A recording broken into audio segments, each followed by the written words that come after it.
Replacement and cleaning. Replace the particulate filters according to instructions provided by your supervisor, or when they become soiled, damaged, or breathing becomes difficult.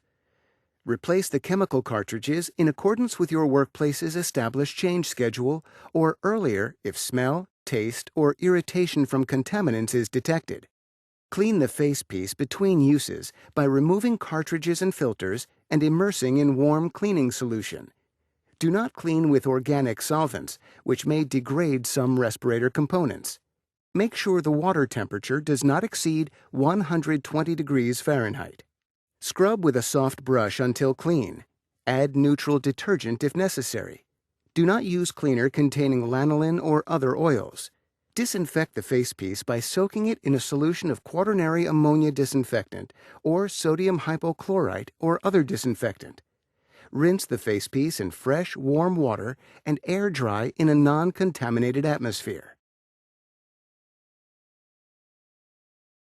3M respirator wipes may be used as an interim method in the cleaning schedule for individually assigned respirators, but they must not be the only method in place.